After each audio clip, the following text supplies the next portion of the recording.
Alright, hey guys, welcome back. It's Jen with Happy Humble Home, and today we're going to be debunking another homeschool myth. But before we jump into what the topic is and who will be our guest today, click that subscribe button if you haven't already, and make sure you ring that little notification bell so that way you can get notified of all the videos that we upload here on Happy Humble Home. Alright y'all, let's jump in and it's time to debunk this homeschool myth.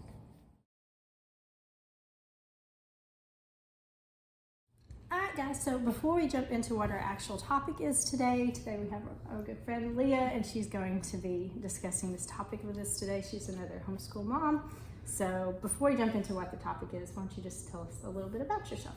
I am Leah, obviously. I have 3 girls, 10, 8, and 5. It's in turn 6.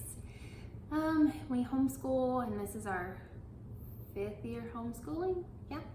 And then I also work as a nurse at the hospital. So, okay. All right. So the topic today is that you won't get enough education for a real job, or that you can't go to college if you are homeschooled. And that's clearly a myth, but we're going to break that down a little bit, why that's a myth. So why do you say that's a myth? So obviously mine are still small, yeah. So I'm not like, cranking out all the test scores and all that sort of thing. But I did go to college with a ton of homeschoolers, which at that time I had no idea what homeschooling was. I was like, you people are weird. Right. And I didn't know.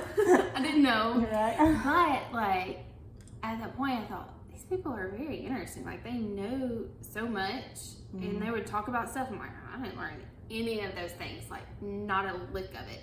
And so yeah, I'm actually getting a master's degree right now, and so there is so much that I am learning from my children and their curriculum and the things that we use, and that they're learning and their interests that they're learning from those things that I'm using now. And I wish I had those tools right? when I was actually as an undergrad, but now I'm able to use them in a master's program. And so I do think that they learn so much, and that not because they're homeschooled, like they're not pushed through a system. Right. So we're able to slow down and go, okay, what are your interests? And to really let them delve into that. And then because we are able, usually, not all the time, our days can go very long, even for my littles, you know, when you're still doing schoolwork at 2, 3 o'clock in the afternoon, you start at 8, it can still get really long. So it is even a myth that, you can get schoolwork done in an hour. Or at least in my house, it does not happen. Even for my little, it does not happen. And that's a long time to go straight through. Yeah. So, so as we're doing that, like they do still have that extra free time that they're able to focus in, and I think learn more of who they are and their interests, rather than, you have to just go to the next subject and go to the next subject and go to the next subject. There's a little bit more free time to explore what they want to do. And you can also, and also too, I think like the whole thing for like a real job, I'm like, well, everybody has a different idea of what a real job looks like. Yeah. Like, to me, a real job is just enough to provide for either yourself or your family. Like, that's what a real job is. Whether that looks like college, tech school, none of it. Like, that's all that ultimately matters. But, regardless, obviously, for going to college, I think there's a different process for homeschoolers, because they're not typically graded on your just ABC grade scale, and that's it. Like they expect more of a portfolio type, where they have like they expect things different, because they understand it's not your just cut and paste application for everybody else. And I think like there are counselors that specialize in homeschooling, and for us, like we do classical conversation, so there's somebody at the umbrella school that we use that literally is specialized in that, and how to move that over in to GPA format for what they need, so that they can get the scholarships. And so there is a lot of things already in place at this point to maybe used to wasn't there. Yeah. And I think you're as far as a real job. I mean, obviously, I have I guess, public workforce job. Like, I mean, I go to the hospital and I've done that for years. But that's not going to look the same, you know, for everybody. Right. And I think you have to look at your definition of what that real job looks like. Because whether you're at home, you're working, unless y'all have a different, you know, like perception of what home looks like. You know, robo-vax, that clean everything. Cinderella doesn't exist in my house. Right. So yeah, what does it look like? And I will say, when we started homeschooling, one of the big things was, how do you prepare them for that? Because they do still have to take the testings and things of that nature.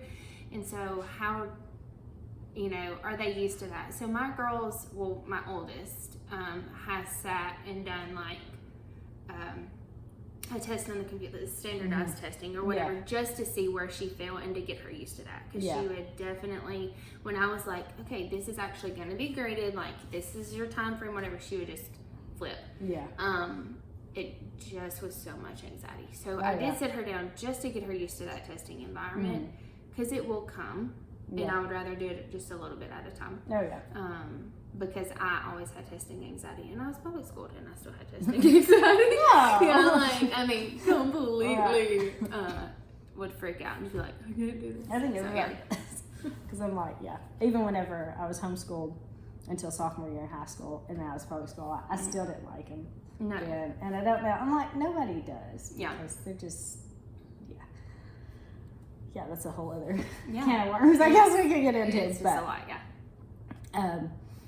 But yeah, I think the big thing as far as like the right education is, again, like Leah said, you just dive into what it is your child wants to do. If they want to do something, you know, that's going to require a college degree, well, then you know that kind of path that they're on. If there's something more hands-on that's not going to require a college degree, then you can kind of change it up for that child. Like that's the beauty of it, because at least I know whenever I went to high school, it was either this or this. And like, of course, the counselors were always trying to push you to the college degree path.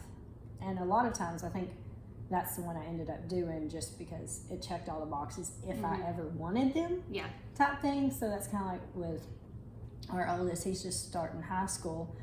I don't necessarily, he doesn't care to go to college. That's not what he's planning on doing. Excuse me. But I'm going to go ahead and have him do his other like foreign language credits, just so that way if he chooses to, he has it, and it's not going to overwhelm him. Like, I've got it in my mind, I have it paced out to where it's not going to be overwhelming those 4 years of high school. And I mean, honestly too, even if you didn't set them up straight from homeschool to go to college, and then they ended up wanting to go back as an adult, I mean, it's so much easier to learn as an adult, or at least you realize why math is important when you just are told it's important as a kid, and you're like, I don't understand why I have to have this algebra. And then when you actually are going after something you want to go after, then the meaning of it has something totally different behind it. So I think it's important to find, I hate to say what you're passionate about, because that can be construed. That's a whole that can be so misconstrued in other different ways. But again, it's just focusing on what they're looking for, and you get to cater education to that, at least somewhat, you know, like and into their strengths. Yes, you can into their strengths, and it's not even. I don't know, you still have to cover all of the basics. I mean, that's just how that is. Yeah. You know, just because my child doesn't like math doesn't mean they don't have to do math. Oh, right, yeah, exactly. You can't avoid math anymore. But you can say, like, I do have one child, and if you put her in a room with a stick and a cardboard box, she's going to create something. I mean, that's just that child. And so there is a lot of times where I can tailor even what we're doing for that day to go, okay, she needs those textile, you know, she needs those different sensory things. So, okay, let's just use that. So if you're literally having to do geometry in 3rd grade. Yeah.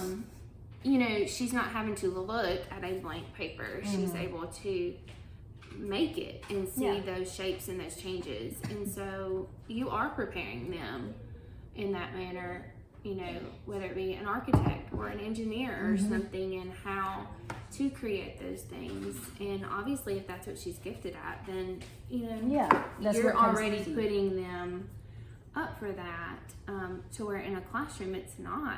To my understanding, I don't know. Yeah. You know, half the stuff is on Chromebooks now, and even before that, I mean, they didn't give us materials to sit there and go, okay, this is your shape. Now I need you to find this dimension, and I want you to build this. Yeah.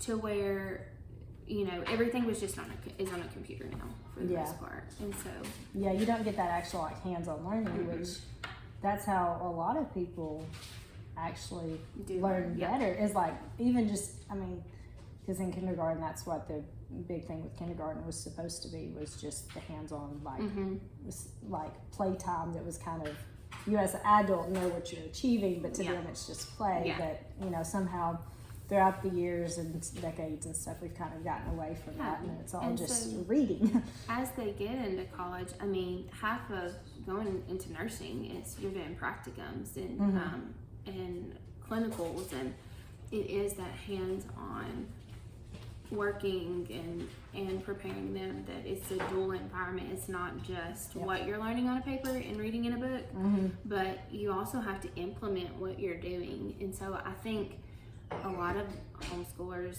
they get that.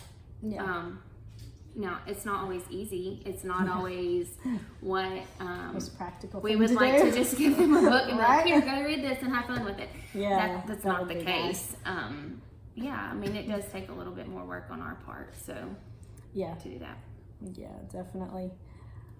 I think that's pretty much okay. Yeah. Do you have any other final thoughts on the whole right education, go to college, real job? So whether they are homeschooled or public schooled or private schooled or whatever, I think for us as Christians, because I mean that's just, I think you have to go, okay, Lord, what do you want me to do? What do you have us called to do? And ultimately, and I had to give this up to think, actually it's kind of freeing to think it's not me, but realize like the Lord is gonna provide for them in any of those environments that they're in, and He will prepare them. And so if you are called to homeschool, then the Lord will prepare you and prepare them for whatever job or path He has for them.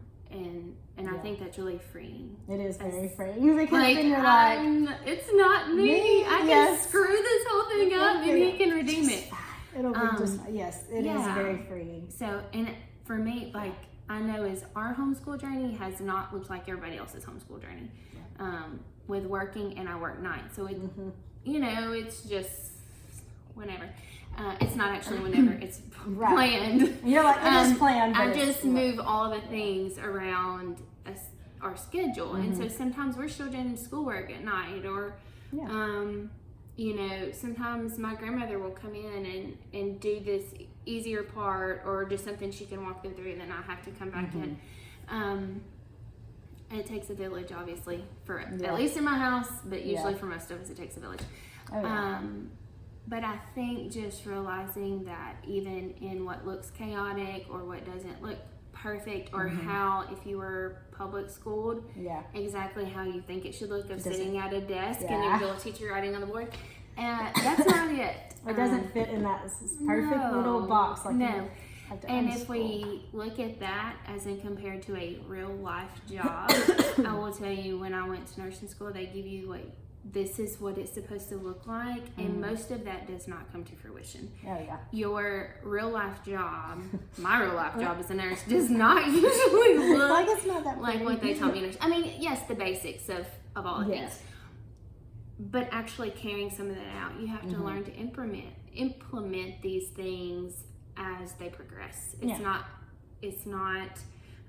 it's like trying to clothe a toddler who has had 15 tons of sugar, and it is not putting clothes on a Barbie doll. Right. Like those two in comparison, okay? Not and worth so that's real life. And so I think if we look at a homeschool journey also as that you pivot and you change and you turn based on your child's needs. Yes. And also realizing a real life job. You have to do those same things because our lives are not stagnant. God did not create it that way. Yeah. So I think that's freeing you just to know I can't screw this up. Right. Praise the Lord. Yes. If there is whatever your child, the Lord has ordained for your child, He will prepare them for.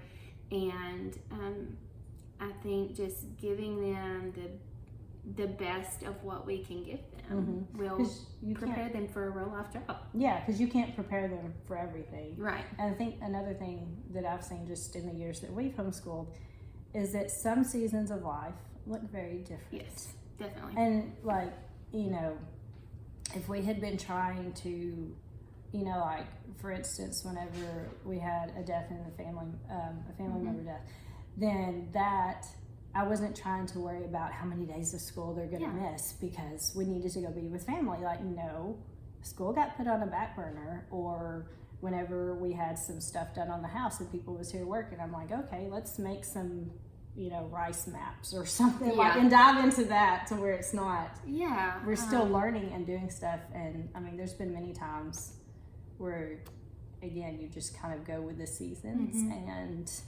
that's again part of the beauty of it. And then a lot of times, like you said, like that's the interest they already have, or you already see what they naturally want to. So you know they're not going to fight you if you're like, hey, let's just go build something today. They're like, yes, let's just build and not do school. And you're like, sure, we'll do that. This goes with the ebb and flows of life rather than here, go sit in a classroom. And I mean, I can obviously relate with that because my husband passed 18 months ago, and it was just obviously schoolwork was not my frame of mind. No. And once like a couple weeks kind of went in, and honestly, my kids chose. I gave them an option because they had no options. Yeah, so life, well, there was no option, so I gave them an option of, do you want to go to public school or do you want to continue to stay home and homeschool? And they did, and I was like, okay, now what? You know, that's not, that was not the easy option I worked here. before. I mean, I worked before, and so, anyways, that part has not changed. But it was, I don't know how you would. I don't know. Like, I just couldn't imagine sending them to public school in the middle of all of that. Yeah. Well, because you really couldn't, because one, as far as the teachers are concerned, their grades are just going to fail because that's not where they're at, and that's not where they need to be. But then you come in with like the whole truancy issues and all that other stuff. So you're like, it just adds more stress than what's actually necessary. Yeah, we just did the basics. Like, you know, a couple weeks now, I was like, okay, girls, we do actually like got to get our lives together. I don't know if that was clear thinking or not. I don't know. But it was, okay, let's do reading and math. If y'all can just do reading and math, we're good. Like, the rest will come out because you're not, like, you can't dive into new things at that point. But even in that, we were able to learn, and are still learning so much coping mechanisms and how to regulate your emotions and, you know, how to identify those things. And we're all in counseling and all those things. So they're learning more, even just personal skills and, you know, self-awareness skills rather than just putting them into a very black and white arena of learning and realizing, you know what, we're still going to get this done, but we may have to take a break. Somebody's having a moment. Somebody misses their day, obviously. And so just realizing, okay, let's just step back for a few minutes. Let's go take a walk. Okay, so we've made awareness of ourselves, and then we can go back into it. And as an adult, who's also in counseling, realizing, and that's what I'm getting a master's in, is going, oh my gosh, I didn't even learn these things as an adult. Like, life had to fall apart for me to learn these things. And so for our children, like, we're able to grow self-aware children, and make healthy human beings. Yes. You know, that can function and can talk with people and can identify that emotion rather than just raging out at people or, you know, living their lives on social media. Like, they can appreciate the life that the Lord has given them rather than hiding and isolating themselves and just turning to things. Not saying they're all perfect, not saying that life is going to work out perfectly for them. They will have their own trials and all the things.